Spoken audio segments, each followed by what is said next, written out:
What's going on, guys? Welcome back to the STR Podcast, otherwise known as the Start the Rebuild Podcast. I'm your co-host, Tim Fournier, alongside Ian Mills. Hey guys, how you doing? Just a quick reminder to follow us on Twitter at @StartRebuildPod or _the_rebuild on Instagram. To look at our podcast, just look up. If you're listening to our podcast right now, obviously you know. But if you're listening on YouTube, there'll be a link in the subscription, or rather in the description, for a link to the Spotify and the Apple Music. But other than that, you can follow us on our private Instagrams at IanMills01 or Tim.Fournier. Without further ado, guys, today we will be talking about our predictions for the NFL playoffs. Hopefully we'll get a full season. We don't know yet, but it looks that way. It looks things are easing up. It looks like we will get a full season, even if it's without fans. But starting in the AFC, if Tim, you want to start with that, your number one seed. So our number one overall seed in the AFC is going to be the Chiefs. I think this is just the safest bet. Mahomes, best quarterback in the league. Andy Reid, that combination is going to be amazing for years to come. I just think they're the strongest team. I don't think they have a perfect roster, but this just goes to show how incredibly valuable the quarterback position is. And if you have this elite all-time quarterback, how many holes it really clears up for your team, and that you can just absolutely dominate the league. And I don't see that stopping anytime soon. Yeah, I mean they're really changing the league and how coaches approach games. Where a lot of times we think defense wins championships, but it's hard to outscore Pat Mahomes when he's scoring at least almost 30 a game. I think the only concern is the Super Bowl hangover thing. People talk about it, but I don't really see it happening here. So I think Chiefs definitely are safe number one. Two, we have the Baltimore Ravens. We went 14-2 last year. Again, very, very good team. Elite running game last year. Obviously, Lamar Jackson won MVP. I know they're your team, so Tim, I'll let you talk about them a little bit more. Yeah, so everyone knows I'm a Ravens fan, but I like to be a realistic NFL fan. I think the Ravens are going to be good next year. I think they have a really good thing going. I think Greg Roman is one of the most creative minds as an offensive coordinator, which really, really helps Lamar. But I think it's safe to say you can expect some regression. They were nearly perfect on fourth down, and they are really, really good on third down as well, which you can kind of maybe predict some regression. Their defense was really good last year, and I think they added some good pieces to kind of sustain, but it's really hard to predict a team to go 14-2 back-to-back years, even if your quarterback does win MVP. I think they're going to have a good season. I expect them to win the AFC North. But yeah, I think it's a safer bet to say the Chiefs are going to be the number one seed in the AFC. But I think the Ravens will take the 2 seed all day. Two things about that real quick. Ravens have the easiest schedule coming up this year, and last year the Chiefs very well probably could have been the number one seed, but Pat Mahomes was injured for a couple games. They lost that game to the Colts. But okay, I'll digress. Number 3, we got my Buffalo Bills. Obviously a huge Bills fan, and again, like similar to Timmy, I want to be objective. I want to just say the Bills winning the division would mean the world, not just to me, but pretty much Bills fans everywhere. I think going into this year, the really concern is obviously a hard schedule, playing 2 of the hardest divisions in football. But at the same time, that defense, you kind of are a plug-and-play situation, especially on the D-line, or adding guys like Mario Addison. But, drafting Ebenezer, I think, potentially taking over him. It is what it is.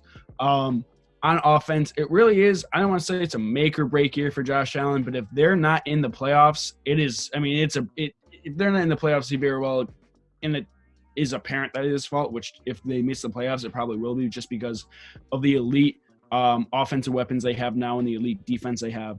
So I'd say 3 for them. Next up at 4 spot, we have the Indianapolis Colts, led by Phillip Rivers. Just one thing with the Bills too. Just quickly, they've done an amazing job building around Josh Allen, and He's got some amazing plays that no one else can make, but sometimes the throw-to-throw basis stuff isn't there. Uh, who knows? Maybe if he doesn't put it all together this year, might be Jake Fromm season. Who knows? But yeah, Steelers at 4. No, Colts at 4. Or Colts at 4. My bad. I was reading wrong. So I think Phillip Rivers is going to come in here and have a really good season. Probably the best offensive line he's ever played with. Definitely the best offensive line he's played with. Got some good weapons with T.Y. Hilton, and they drafted Michael Pittman, who I think could have a good year, and then Jonathan Taylor and Marlon Mack in the backfield should be great. And they have a solid defense led by Darius Leonard. I just think they're going to have a good year, and I see them winning the AFC South. Yeah, I think the AFC South this year is kind of up for grabs, especially because the Texans seem to have regressed, especially losing DeAndre Hopkins. But at the same time, it's when you look at the Colts towards the end of last year with Jacoby Brissett, they became a bit run-centric, and putting that entire load on Marlon Mack, although he is a good running back and showed that he's a good running back, obviously you can't win every single game with just running with him 25 times a game. Adding Jonathan Taylor, I think that helps. I think Phillip Rivers is an upgrade at quarterback compared to Jacoby Brissett. Whether it's a huge gap or not, I think he will do, that veteran savviness, I think, will help on a team like this. So at 5, our first wild card team in the AFC, returning to the playoffs after a hiatus, the Pittsburgh Steelers, the return of Ben Roethlisberger, Tommy John surgery this offseason, or rather, actually, during the season. His arm is apparently stronger, but even looking at last year, going 8-8 with some of the worst quarterback play ever, Duck Hodges and Mason Rudolph. This team, say what you will about them, but that defense was scary. It was very, very scary last year. Adding Minkah Fitzpatrick was huge. I think definitely worth the first-round pick. I'll let you talk about that, Tim, though. Yeah, I think, going back to our backgrounds as fans, being a Ravens fan, I absolutely despise this team so much. It absolutely pains me even giving them any type of props, but they had an impressive season last year with Duck Hodges and Mason Rudolph, RIP. And I think with Ben Roethlisberger coming back, whenever you can have an upgrade at the quarterback position, that just astronomically improves your team. And I think one sleeper on offense I have is Deontay Johnson, a receiver from Toledo. It kind of went under the radar, especially last year with the quarterback play we talked about before. I think he could have a breakout year. He could really put his name out there. And the Steelers, it's so annoying every year. They find a way to develop a new receiver. It was back in the old days, it was Hines Ward and then Mike Wallace and then Antonio Brown and now Juju Smith-Schuster. So the next one's just kind of waiting. What'd you say? Martavis Bryant was sneaked in there for a season. Exactly. They somehow find a way to find a new player that'll kill the Ravens next year. And I'm worried that's going to be Deontay Johnson. So combined with that defense, I think they're going to be really good next year. Yeah, I think a big question mark is how good Ben Roethlisberger will end up being, and also can Juju Smith-Schuster rebound from? I mean, obviously he was a poor quarterback player, is probably the reason, but bounce back from a season where he just got ripped apart by Antonio Brown on social media. Number 6, we have the Tennessee Titans, who were the runner-up in the AFC last year. We have, Tim, I know you were kind of iffy about this one, simply because we don't know how good they really will end up being. Last year, stumbled out of the gates with Marcus Mariota, but at the same time, a lot of players realize that Derrick Henry is a lot easier to tackle in the beginning of the season compared to the end of the season, simply because of fatigue and injuries. But Tim, I know you had some iffiness about the Titans' success, so I'll let you talk about that a little bit. It definitely pains me to even think about this team after what happened last year, but diving into it, I can definitely see some regression coming this year. I think Ryan Tannehill played absolutely out of his mind last year, and I don't know if you can really expect that to be a common thing in the future, but I think this team has a really high floor, a really solid baseline. They did lose Jack Conklin to the Browns, who's a big part of that run game. So you could see that maybe falling off a little bit and hurting the offense. And I think they have a really solid defense as well. Mike Vrabel does a good job. So I think they could see a little bit of regression. I wouldn't be surprised if they missed the playoffs, but I think with their high floor, they're going to be in every game they play in. So I think they come in right here. That's my prediction, or that's our prediction. I think it helps with the AFC South kind of being in question. It is a chance that they just kind of outside like the Colts, if they just bulldoze Texans and Jags, that gives them an extra couple wins. At 7 in our last spot in the AFC playoffs are the Cleveland Browns. I think this is one of those teams that obviously has shown dysfunction for about 20 years, obviously, but the hire of Freddie Kitchens, maybe the most dumbfounding hire last year, and obviously that went horribly. So it's really kind of one of those things where it's like, well, they still went 6-10. They still managed to win 6 games with maybe one of the worst head coaches ever. So this is a very talented roster, especially on offense, adding Conklin and Jedrick Wills on the offensive line, which we talked about in our draft video. Still, you got Odell. Still, you got Jarvis Landry. Austin Hooper's back. David Njoku. This is one of those teams, especially on offense. Baker obviously had a down year last year, but in his first year was very, very, very impressive. So I think, if he can return to that, obviously they're a playoff team in my mind. But the only question marks I have with them is like it's the Browns. Browns in playoffs don't sound good, don't sound right. I wouldn't be surprised if somehow they blow it up, but I do believe in Kevin Stefanski as a head coach, especially being that offensive guy. Yeah, I mean, I think the Browns are a really talented roster, and everything looks like it should be in place. You and I are both fans of Baker Mayfield's game. We both we really liked him coming out, and then obviously really liked him in his rookie year. I think this is a playoff caliber team. There's going to be a lot of teams vying for that last spot, but hopefully, I think this is what's going to happen, but I think there's a lot of teams that could be in play for this last spot as well. I mean, especially with the 7th seed, now that there's 7 teams in the playoffs now per conference, it is kind of like we could see a 7-9, 8-8 team sneak in. Maybe not 7-9, but a 7-8-1 team. Definitely 8-8 is in play. 9-7. If you get 9-7, you're probably in the playoffs. So a couple teams we had that we listed as potentially replacing the Browns or Titans or whoever it might be. We have the Broncos, Denver Broncos. Great end of the year last year with Drew Lock. If he can continue that progression with Jerry Jeudy and KJ Hamler, I think very well that offense could be a bigger threat, even more so than it was this year. Yeah, it all kind of hinges on Drew Lock. Yeah. I like the defense. I like the pass rush. The secondary took a hit losing Chris Harris, traded for AJ Boye. So I think the defense can be solid, especially with Vic Fangio there. I think he'll do a good job. But it 100% hinges on Drew Lock. Personally, I like Drew Lock, and I expect him to do well. But I don't know if he's going to ultimately take that next step. And being the AFC West, they kind of have a hard schedule, just looking at it compared to the Browns. I think the Broncos also have a really hard start to the schedule, or Broncos. So could be interesting. I think we decided on the Browns because we were more confident in Baker. Yeah. But this team could easily, I would not be surprised at all if they make the team or make the playoffs. This is a team we both really like, and we're going to be rooting for, though. Yep.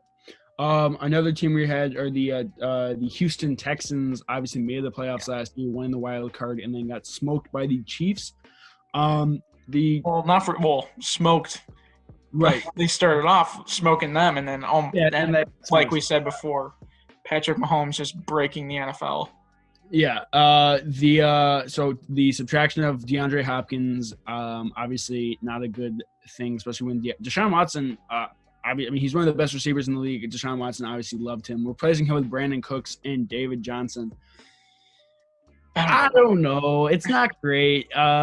Again, I don't believe in Bill O'Brien. I really think the Texans have been succeeding in the AFC South because of the clutches of Deshaun Watson and DeAndre Hopkins, as well as the weakness of the AFC South.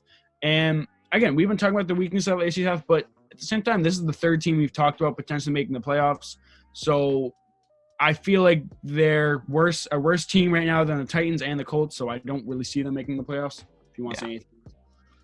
I don't hate Bill O'Brien, the coach, necessarily, but Bill O'Brien, the GM, is probably the worst thing I've ever seen in my entire life watching and paying attention to the NFL. But yeah, I do think it's possible that he gets fired as a GM, but they haven't fired him as a coach as well at some point. Yeah, I don't know. That his butt chin is really creeping me out at this point. He's just got to get out of there. All right, last team in the AFC that we really had was the New England Patriots. Obviously, have won the AFC East. Was it 15? It's like 19 or 20 years or something like that. Without Tom Brady, they still have an elite defense. But on offense, you have pretty mediocre across the board with a quarterback who has really only played like one or two drives in an actual game, and Jarrett Stidham. Unless Brian Hoyer somehow ends up starting, but I wouldn't think that would be the case. But I really think it is kind of like that defense is elite, and Bill Belichick is just the smartest guy in football. So I could definitely see them seeking in. But I wouldn't put it past them to go 4-12 and just draft Trevor Lawrence. You know what I mean? Yeah, I think we put him on this list of teams to talk about, basically just out of respect for Bill Belichick. Yeah. Just want to talk about that. There's always a chance that this team can be in any game. Yeah. Like we were talking about before, the offense struggled, especially towards the end of the year with the lack of weapons for Tom Brady, and they didn't really do that much to help out Jarrett Stidham. So this team is trying – it looks like they're trying to win every game 10-7. I guess we'll see how that goes, but is it possible that Belichick is tanking this year so that when his son takes over next year, he has Trevor Lawrence and it doesn't affect his son's winning percentage, if you see what I mean? I think that's possible. Josh McDaniels is not going to take over. I don't know what I'm saying. But, all right, so the NFC for the 1 seed, we have the New Orleans Saints lost in the wild card round last year in overtime. But still, I mean, Drew Brees is probably his last year. Still an extremely elite quarterback in Sean Payton. I do think Alvin Kamara last year was a bit underrated, simply just from the fact that he didn't score a lot of touchdowns and fantasy-wise he wasn't great. But he is, like, maybe outside of Christian McCaffrey, he is probably one of the most valuable running backs in the league. If there's anything else you want to add, Tim. I think the Saints have the most well-rounded roster in the entire NFL. I think they're perfectly built to sustain and be a really good team throughout the entire regular season. I think Drew Brees is going to be consistent, so I don't see them losing very many games that they shouldn't lose, and I see them not really being an underdog versus any team that can compete with anyone. This is why they're the number 1 seed. The reason why they're over our number 2 seed, which is the San Francisco 49ers, is the 49ers defense was absolutely amazing last year with Richard Sherman having a resurgent season. With him getting older, could definitely see them regressing a little bit on defense. Granted, they're still the number 2 seed. This is kind of our thought process in terms of putting the Saints over the Niners. I also think with the Niners last year, Cardinals played them pretty close. Rams didn't so much, but the Rams are still, a pretty good team 2 years ago making the Super Bowl. And then the Seahawks we do have in the playoffs. So I do think, the NFC West is a very tough division. Not that the NFC South isn't, but I think with the NFC South, you have the Panthers who probably won't do much of anything. And then the Falcons who are kind of up in the air. So I think the Saints also benefit from probably just an easier schedule. Niners played a second to last place division schedule last year, and now they're playing two first place teams. With the way the NFL schedule works, so they're going to have a harder schedule this year. And those two games that they play, so I think that is kind of what's going to be bumping them down just a tiny bit. But I expect them to be a good team next year as well. Yep. So 3, we're going with the Philadelphia Eagles. Carson Wentz, when he is healthy, is top 5 quarterback in the league, I would say. Especially, at least the way he plays, statistically speaking. The Eagles last year had moments of being a very good team when everyone was healthy. I mean, towards the end of the year, Wentz was throwing his number one receiver was Greg Ward, who was ridiculous. This year, obviously stacking up receivers. I do feel like they're probably the best team in the division. If there's anything else you want to add, Tim? I really think it's between them and the Cowboys for the division. I think the Cowboys are going to be a really good team this year too, but the Eagles are one of those teams that I'm really pointing to have a really good season next year. I think they got hurt a lot by injuries towards the end of the year last year, and they completely loaded their receiver room. So I think Wentz is going to have a plethora of guys who are they added a lot of speed to the receiving room. So I think between that and Ertz being a safety blanket and Goddard and Miles Sanders in his second year and their O-line continue to be good. And then there's the trade for Darius Slay, which is nothing we didn't talk about, which should greatly help the secondary, which they struggled a little bit last year. So this is one team that I'm looking at to be really, really strong next year. And we're picking them to win the division over the Cowboys, but the Cowboys are also going to give them a lot of trouble. But this is ultimately what we have. For number 4, we have the Packers regressing a little bit. I think last year getting exposed in the NFC Championship game, especially against the second time against the Niners, getting exposed by them that season. They weren't in the same league.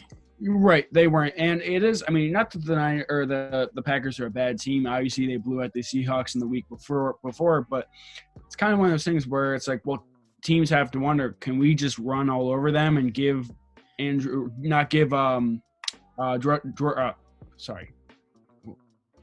Rodgers, I don't know why I couldn't think of it. Aaron Rodgers enough time to win games, especially without many weapons on the offensive side.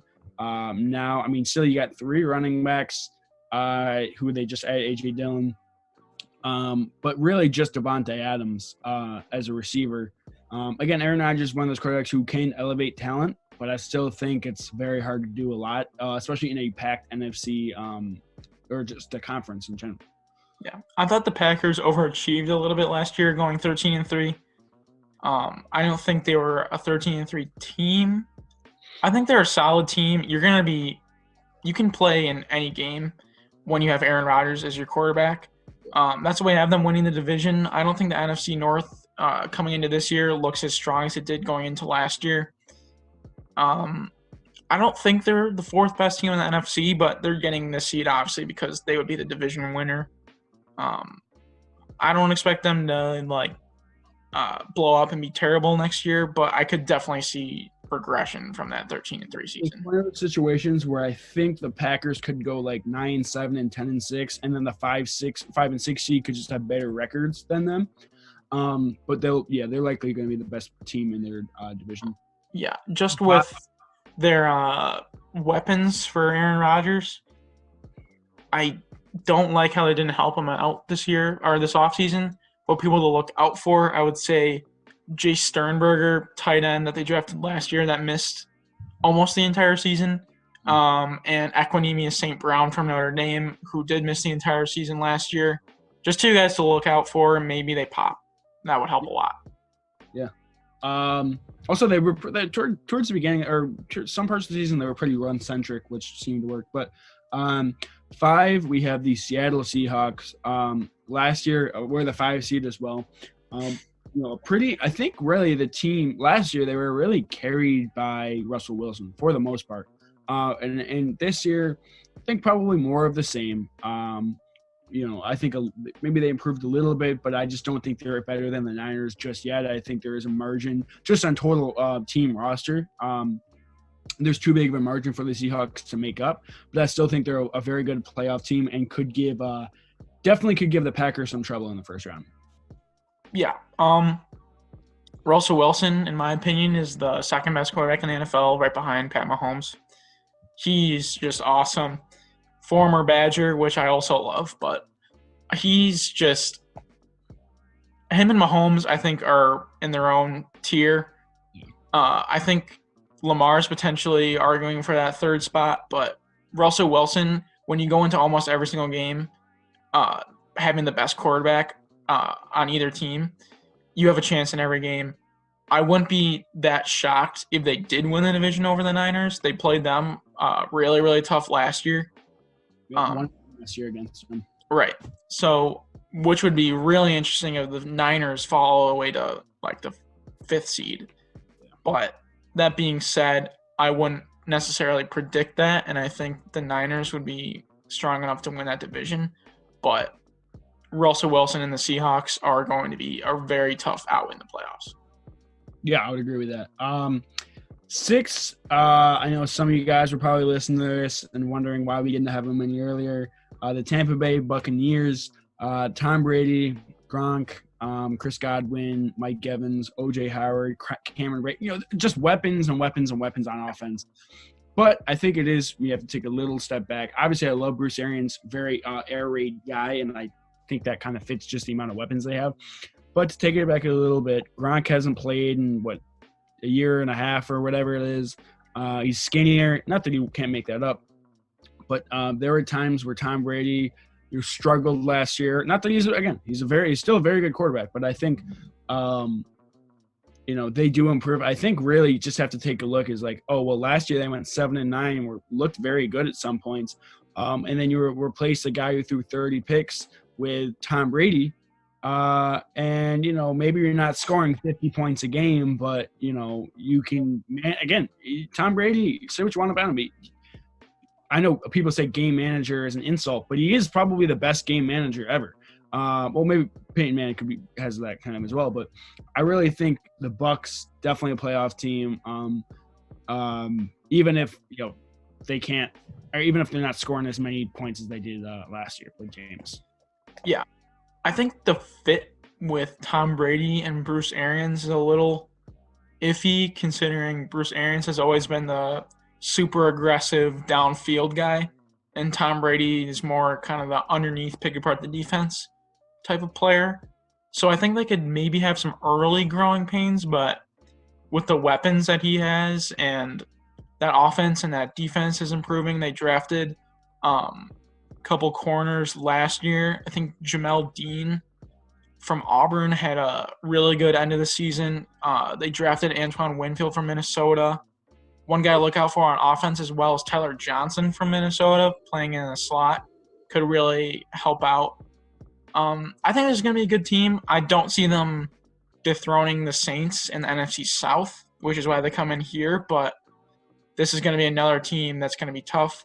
I think what you can see here in the NFC is that these playoff teams, I think the Chiefs and the Ravens might be the two best teams in the NFL, but I think the NFC, top to bottom, is going to be a lot stronger than the AFC. It's definitely stacked. I mean, really, you're looking at 1 through 6, and even the 7th team we have, which we'll get to.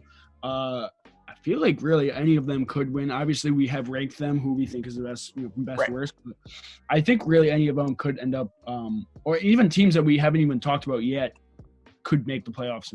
But all right, so number 7, who we thought had one of the best drafts in the league, the Dallas Cowboys. Dak is on a 1-year deal right now as he's been franchise tagged. And I think it is, for Jerry Jones, a little bit. It might be a bit of a prove-it year. I mean, he has all the weapons. Getting CeeDee Lamb in the first round, and still having Zeke. Obviously, that offensive line isn't as good as maybe you would like to have compared to last year, especially losing Travis Frederick. But still retaining Amari Cooper. And I mean, last year defense was okay. Losing Byron Jones hurts, I bet. But I still think, especially offensively, they have all the weapons in the world. And Mike McCarthy I think is a better coach than Jason Garrett. So I think that helps them as well. I think just kind of I think Jason Garrett was just kind of getting stale there. I think it's kind of just addition by subtraction. I don't know if Mike McCarthy is like leaps and bounds above Jason Garrett. Yeah. But I think just having something new there and having more excitement coming into the season and more optimism now that the offense is so loaded, I think it's going to be really interesting with Amari Cooper playing more in the slot maybe with CeeDee Lamb coming in. So I think the Cowboys are going to be awesome. Like you said, Byron Jones leaving hurts a lot. Drafted Trayvon Diggs. I think they're definitely going to compete with the Eagles for the NFC East title. I just think the Eagles are a little bit better and could have a chance to maybe beat them twice this year. We'll see. But this team's going to be really, really good, and I'm really interested to see how Dak does, especially. Yep, especially with I didn't mention him, but Michael Gallup is also very good. Mm-hmm. We'll probably move State. Yeah, number 3 guy. So teams that we had that could possibly make it, Vikings made it last year, beat the Saints in the first round in overtime. Lost some money on that game. Yeah, I think I did too. I wouldn't be surprised if I did. So, with the Vikings, I think just, losing Stephon Diggs, Danielle Hunter, obviously, well, he's not even on the team anymore, but just regression in general. But and then Xavier Rhodes, who didn't have a very good year last year, but still he's off the team as well. I think just a few subtraction. I think, was it 2 years ago when they missed the playoffs, went 8-8. I could see that happening again with Kirk Cousins playing a little bit uninspired. I don't think it all falls on him, but I think, they just possibly go 8-8, barely miss the playoffs, I would say. I think they're going to be a solid team, just not good enough to leapfrog any of these teams that we've already had. Yeah. Rams, Super Bowl 2 years ago. Last year it went 8-8, barely missed the playoffs. Losing Todd Gurley, I think it's really just they can't add much. They can't get much. They can't get much better because they just don't have money. None. And Jared Goff he's a quarterback. He exists. Not much else to say about him. No, I think he's better than people probably give him credit for. Better than I'm giving him credit for right now. But I don't know. I don't think he's gonna lead this team to the playoffs. He's good enough to get to the Super Bowl. Allow Sean McVay to execute his offense. Yeah. At this point, might as well be Sean McVay going out there and playing. Yeah. Jared Goff, he just doesn't have that it factor where he can make things happen on his own. Losing Brandon Cooks kind of hurts a little bit. They did draft Van Jefferson from Florida, who was a receiver I do like, but you can't necessarily count on him to replace that production. I think they're going to be a good team too. I mean, I just don't see them being great, and I see them missing the playoffs again. I think something that could potentially leapfrog one of these teams, I could see Cooper Kupp and Robert Woods just being like too much for some defenses. If Cooper Kupp comes back and is as good as people think he will be, or has been in the past. Next, we have the Arizona Cardinals. We talked about DeAndre Hopkins earlier, how elite he is coming into this offense with Kyler Murray. And then also helping that offense with Josh Jones, Isaiah Simmons, Cliff Kingsbury. He didn't have a great defense last year. Good offensive mind. I think we both agree with that. Questions on the defense still, even with the addition of Isaiah Simmons. I think the offensive line is still kind of a question mark. Yeah. Left tackle is DJ Humphries, who's serviceable. He doesn't immediately need to get out of there, but he's not great. We both really like Josh Jones, but you can't necessarily count on a rookie offensive lineman coming in right away and excelling. And they don't really have too many other pieces. They have like Justin Pugh from Syracuse, who used to be on the Giants, who is like an okay player now. He was better earlier on in his career. So the offensive line isn't necessarily solved, I would say. It could still be a problem. Kyler obviously helps out with that with him being so mobile. But the weapons he has is crazy, like you were saying. I think it is possible that they make the playoffs simply because Kyler Murray, kind of like, I mean, obviously he probably won't have the season Lamar Jackson had last year simply because of a fit, simply because I don't think he has enough. I don't think the running game around him is good enough, and also I don't think Cliff Kingsbury. I think Greg Roman fits Lamar better than Cliff Kingsbury. I don't even, you know what I'm trying to say? Like the running part of it. I think it's possible that Kyler Murray is just too much for some teams if he progresses as much from year to year two as a guy like Lamar did. Another thing with them is they get Patrick Peterson for a full season. Started off last year being suspended. Buda Baker's great, like you said. Isaiah Simmons is there. Chandler Jones is still there. So I think they're going to be a good team. Maybe if they're in the AFC, we'd be saying they'd be making the playoffs, but the NFC is just loaded. Next, so we got two more teams that I think are kind of hit or miss teams. Like I think they're either, they kind of tank and their coaches get fired mid-season, or they, go 8-8 and could possibly make the playoffs. First one we got is the Atlanta Falcons. Obviously, a couple years ago, losing in the Super Bowl. That's a tough loss to have, but I mean, they have a lot of talent. I mean, Calvin Ridley, and Julio Jones, both are in Hayden Hurst. Two very good receivers, and Hayden Hurst is a serviceable tight end. Matt Ryan has shown to be elite at times. I think towards the end of the year, they were a pretty good team. As coming from that slow start, I think it is possible that they go 8-8 this year and possibly squeak in. But I would also wouldn't be surprised if Dan Quinn gets fired mid-season.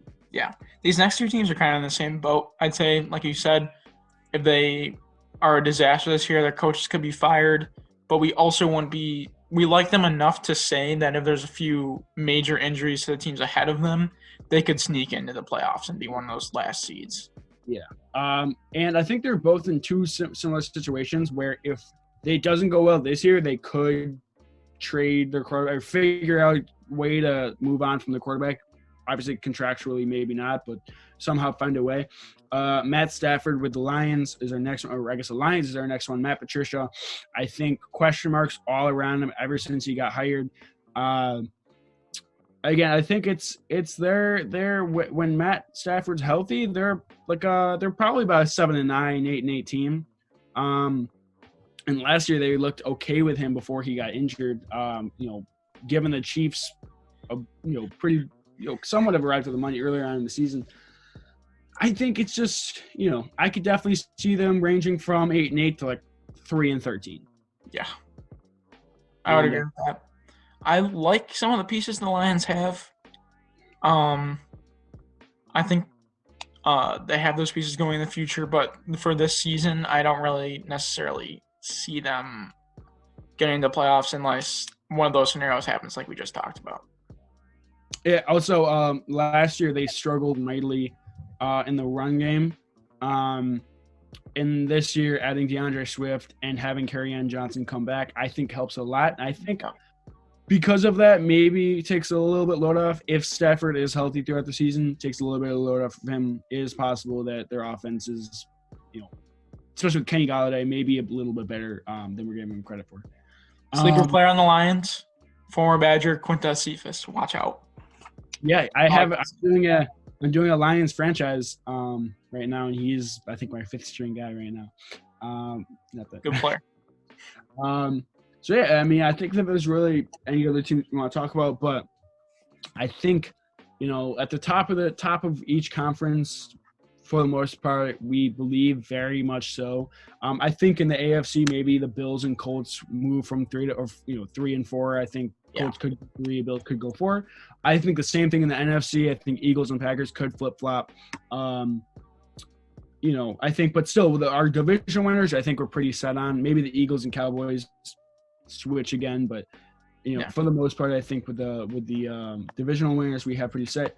Wild card, there again, there's a reason we talked about multiple other teams afterwards, but something interesting too with this upcoming year, with the extra playoff team, that I believe the number 1 seed is the only team that gets a bye,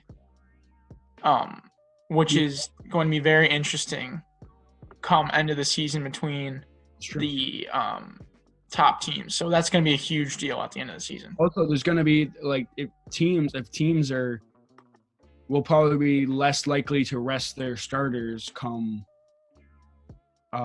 week 17.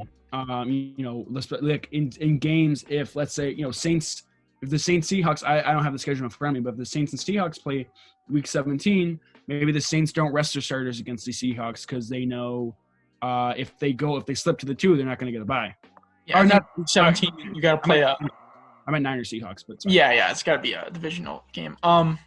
But yeah, that's very interesting, and that could be maybe like a hidden underlying thing that the league was trying to push for in the new CBA that created this.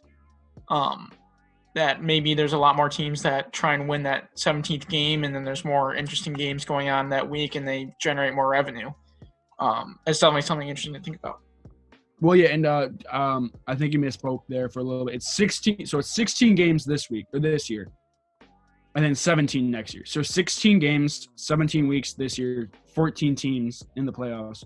Next year, it's 14 teams in the playoffs, 17 games. Oh, yeah, my bad. I meant that. Yeah, I figured it's my bad. Yeah. I just want to clear it up for the viewers if they weren't sure about that. Yeah, for sure. But other than that, guys, thanks for watching. Again, make sure to follow us on all of our social medias. Listen in the beginning. Also, they'll be in the description of both the podcast and the YouTube video. If you have any suggestions, let us know for sure. Yeah, definitely. It really helps us out if you guys comment or like or share it to your friends and family. So thanks, guys. Thanks, guys. See ya.